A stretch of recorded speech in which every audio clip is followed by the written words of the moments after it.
আপনাদের সঙ্গে আছি এএস আজাদ, ঢাকার গণমাধ্যম কর্মী।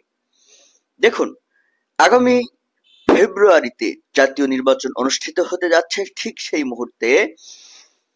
এই মুহূর্তে বাংলাদেশের অন্তর্বর্তী সরকারের প্রধান উপদেষ্টার কাছ থেকে একটি অত্যন্ত গুরুত্বপূর্ণ তথ্য পাওয়া গেছে।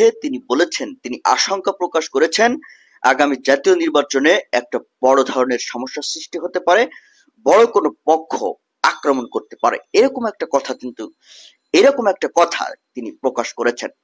এখন তিনি এমন মুহূর্তে এই কথাটা বলছেন যখন সরকারের খোদ প্রধান ব্যক্তি যদি নির্বাচন অনুষ্ঠান নিয়ে আশঙ্কা প্রকাশ করেন, তাহলে জনগণের মনে কিন্তু আরো বেশি ভয় ঢুকে যায়।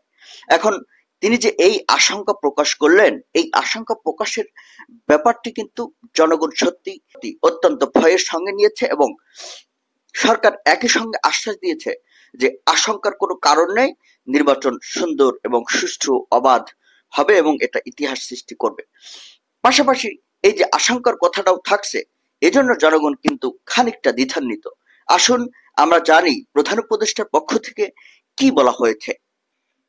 নির্বাচন প্রস্তুতি সংক্রান্ত উচ্চ পর্যায়ের সমন্বয় সভায় প্রধান উপদেষ্টা ডক্টর মোহাম্মদ ইউনূস বলেন যে হঠাৎ করে আক্রমণ চলে আসতে পারে, এই নির্বাচন চ্যালেঞ্জিং হবে। এই তথ্যটা জানিয়েছেন কিন্তু প্রধান উপদেষ্টার প্রেস সচিব শফিকুল আলম।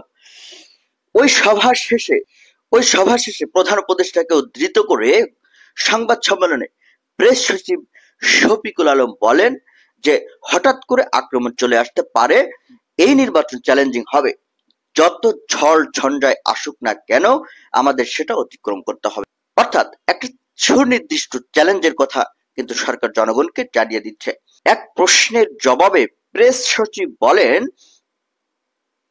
এই আক্রমণ বলতে শুধু শারীরিক আক্রমণ নয়, বরং সাইবার অ্যাটাক বা সোশ্যাল মিডিয়ায় মিস ইনফরমেশন, অপতথ্য ছড়ানোকেও বোঝানো হচ্ছে। যারা পতিত স্বৈরাচার এবং তার দোসর, তারা দেশে একটা অবাধ ও সুষ্ঠু নির্বাচন হোক, সেটা তা চাইবে না। তাই এই বিষয়ে সবাইকে সতর্ক করা হয়েছে।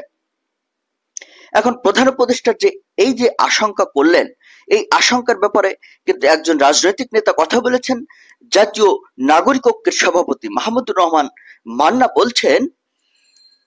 তিনি বলছেন যে প্রধান উপদেষ্টা যে সুরে কথা বলেছেন, অর্থাৎ প্রধান উপদেষ্টার কণ্ঠে এই যে আশঙ্কার সুর, এটা মাহমুদুর রহমান মান্নার ভালো লাগেনি। তিনি বলছেন যে তিনি নিজেই এই ব্যাপারে বিস্মিত হয়েছেন প্রধান উপদেষ্টার কথা শুনে।